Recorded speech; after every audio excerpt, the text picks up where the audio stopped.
नहमदुहु व नसल्ली अला रसूलिहिल करीम अम्मा बाद अऊज़ु बिल्लाहि मिनश शैतानिर रजीम बिस्मिल्लाहिर रहमानिर रहीम लक़द कान लकुम फ़ी रसूलिल्लाहि उस्वतुन हसनह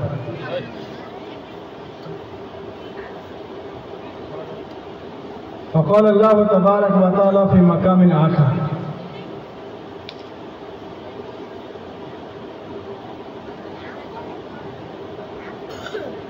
मा असाबकुम मिन मुसीबतिन फबिमा कसबत ऐदीकुम रब्बि इश्रह ली सदरी व यस्सिर ली अमरी वहलुल उक़दतम मिन लिसानी यफ़क़हू क़ौली।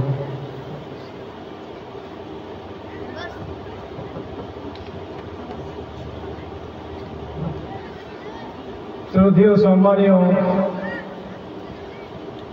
আজকের এই মঞ্চে উপস্থিত ওলামায়ে কেরাম,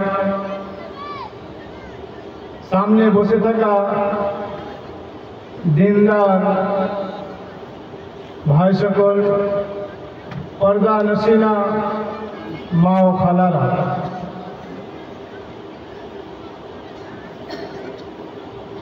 সর্বপ্রথম আমি প্রশংসা করি সেই মহান আল্লাহ তাবারক ওয়া তাআলা, যিনি আজকে আমাদেরকে এই জালসা মাহফিলে আসার তৌফিক দান করেছেন।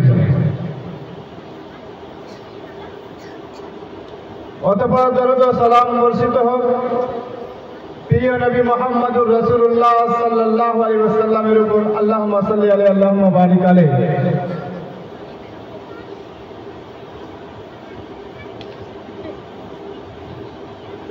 সুপ্রিয় ভাই ও বাবাজিগণ, আবারও বলছি আপনারা একটু এগিয়ে আসেন। কোরআন এবং হাদিসের আলোচনা শ্রবণ করতে এসেছেন, আর এতটুকু যদি না করেন তাহলে কোরআন এবং হাদিস শোনার পরে আমল আর কি করবেন?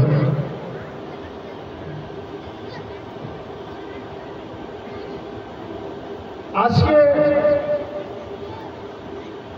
এই যে একটা আমাদের মধ্যে ওয়ানিহা, এই ওয়ানিহার কারণে আমাদের আজকে পতন হয়েছে। সাহাবায়ে কেরাম নবী মুহাম্মদুর রাসূলুল্লাহ সাল্লাল্লাহু আলাইহি ওয়াসাল্লামের কথায় শোনার পরে আমল করতেন। আল্লাহ রাসূল সাল্লাল্লাহু আলাইহি ওয়াসাল্লাম কখন কি কথা বলবেন, আবু হুরায়রা রাদিয়াল্লাহু তাআলা আনহু খেয়ে না খেয়ে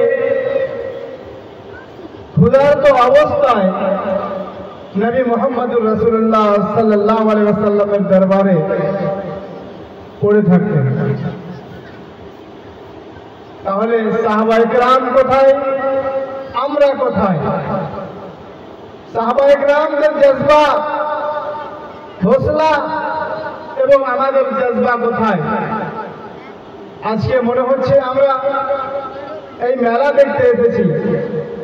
যদি আমাদের হাদিস ও কোরআনের প্রতি মহব্বত এবং ভালোবাসা থাকতো তাহলে আজকে আমরা কোরআন ও হাদিস শ্রবণ করার জন্য একটু এগিয়ে আসতাম। আমি দু চারবার বললাম, তারপরেও কোনো রকমের হিলদোল নাই।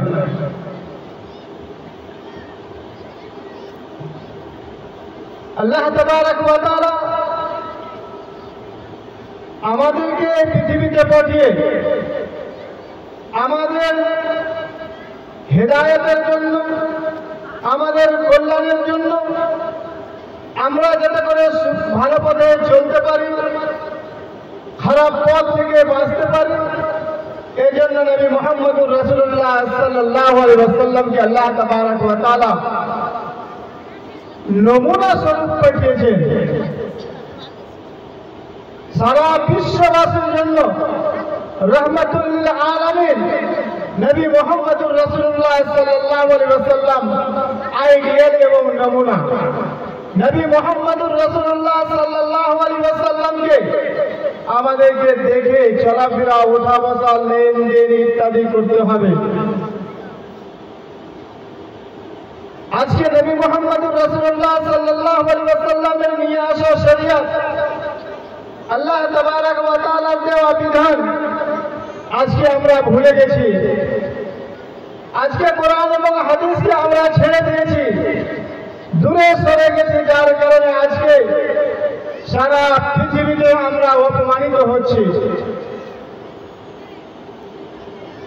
আজকে যদি দেখা যায় সারা বিশ্বে জনসংখ্যা প্রায়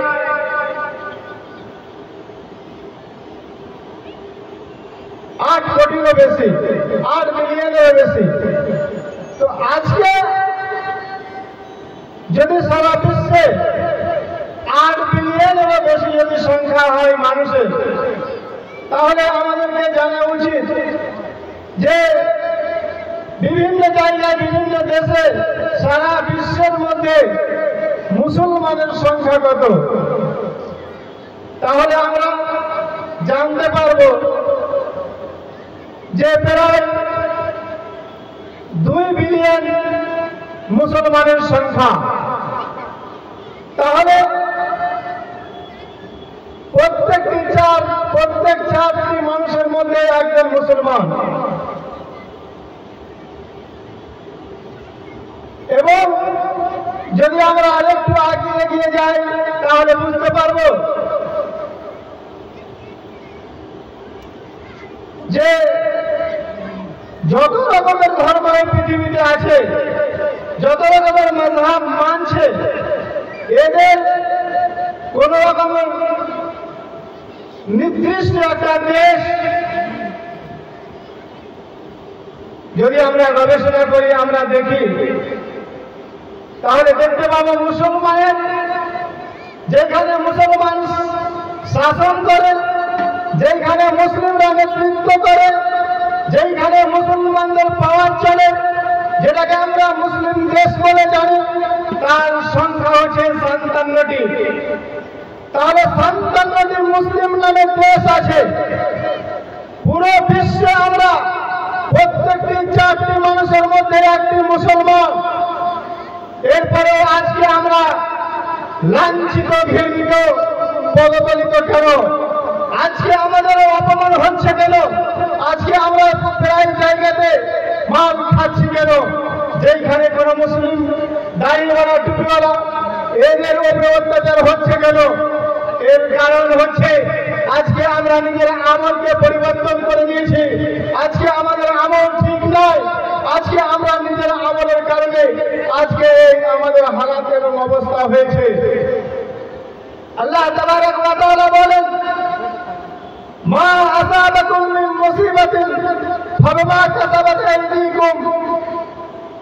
মানুষের যা কিছু হচ্ছে, যা কিছু হবে, যা কিছু হচ্ছে, মানুষকে যত রকমের কষ্ট, দুঃখ সহ্য করতে হচ্ছে, যত রকমের কষ্ট পাচ্ছে, এইগুলো এদের কর্মের কারণে। মানুষ আমরা আল্লাহকে ভুলে গেছি, যার কারণে আজকে আল্লাহ তাবারক ওয়া তাআলা আমাদেরকে ভুলিয়ে দিয়েছে। আজকে যদি আমরা আল্লাহ তাবারক ওয়া তাআলার হয়ে যেতাম, তাহলে আজকে আমাদের এই পরিস্থিতির সম্মুখীন হতে হতো না।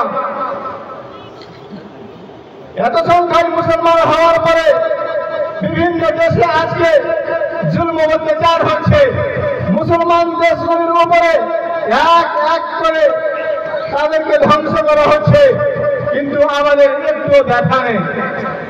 আল্লাহ তাবারক ওয়া তাআলা কোরআনের মধ্যে বলেছেন, যখন কোন কওম, কোন গোষ্ঠী, কোন গোত্র, কোন খানদান, কোন বংশ, কোন লোক, কোন জাতি যখন নিজের অবস্থাকে তারা পরিবর্তন করে নেয়, তখন আল্লাহ তাবারক ওয়া তাআলা তাদের অবস্থাকে পরিবর্তন করে দেন।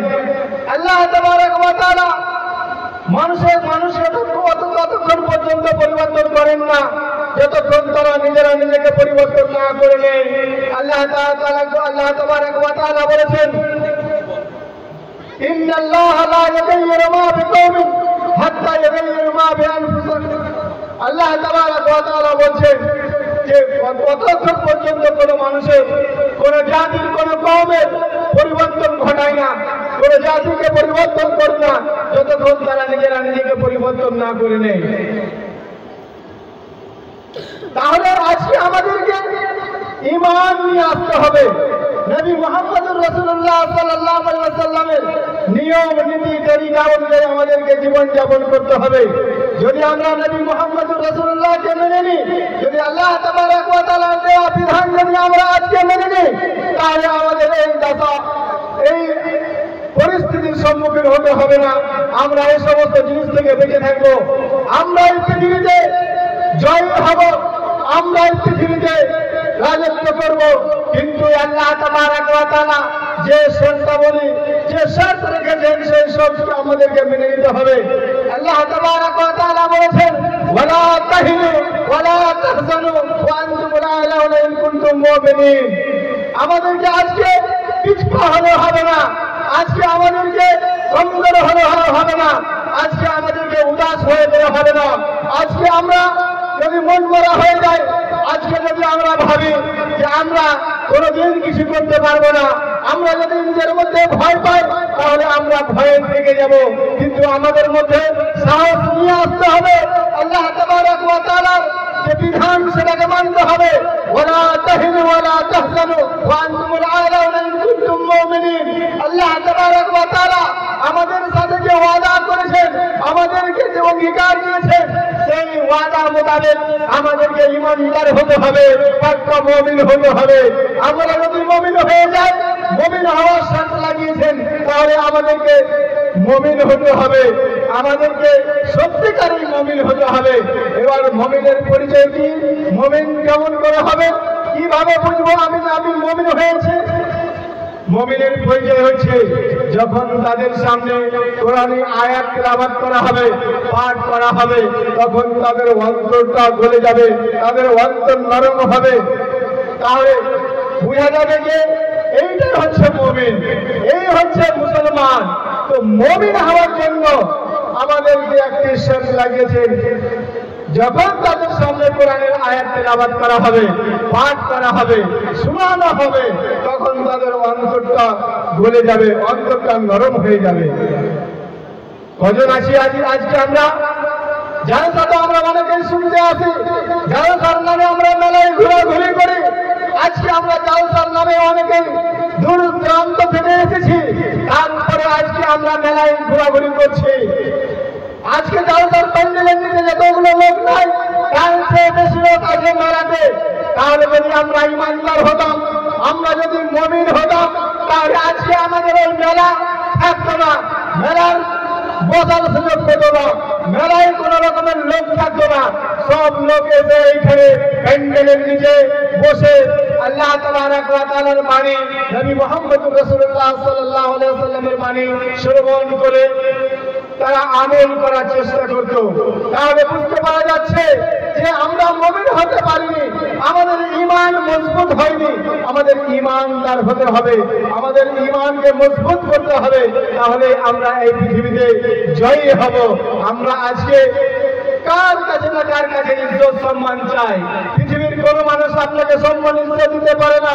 আল্লাহ তাবারক ওয়া তাআলার কাছে আমাদেরকে ইজ্জত সম্মান চেয়ে নিতে হবে। আল্লাহ তাবারক ওয়া তাআলা বলেন, ওয়ালিল্লাহিল ইজ্জাতু ওয়া লিরাসূলিহি ওয়া লিল মুমিনিন। তাহলে ইজ্জত সম্মান হচ্ছে আল্লাহ তাবারক ওয়া তাআলার জন্য, রাসূলের জন্য, মুমিনদের জন্য। আজকে আমরা অপমানিত হচ্ছি, আজকে আমাদের ইজ্জত সম্মান নাই, এর কারণ হচ্ছে আমরা মুমিন নাই। যদি আমরা মুমিন হতাম, তাহলে আল্লাহ তাবারক ওয়া তাআলা ওয়াদা করেছেন, ওয়ালিল্লাহিল ইজ্জাতু ওয়া লিরাসূলিহি ওয়া লিল মুমিনিন। মুমিনদের জন্য ইজ্জত সম্মান আছে। আজকে আমরা অসম্মান হচ্ছি, এর কারণ আজকে আমরা ঈমানদার হতে পারি না, ঈমানদার হতে পারিনি। আমাদেরকে ঈমান নিয়ে আসতে হবে সঠিকভাবে, যেইভাবে সাহাবায়ে কেরাম ঈমান এনেছেন, তাহলে আমরা কামিয়াব হতে পারবো, নচেত আমরা কামিয়াব হতে পারবো না।